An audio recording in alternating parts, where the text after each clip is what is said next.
video dalam keadaan kereta api tidak lewat, dia berkedip kuning karena lampunya cuma ada dua, jadi pengetesannya satu kedip kuning, satu lagi yang merah. Kemudian kereta api lewat dari utara,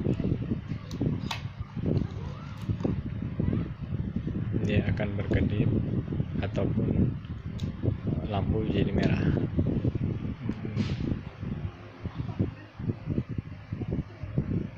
Kemudian lewat lagi kereta, dia akan normal berkedip kuning.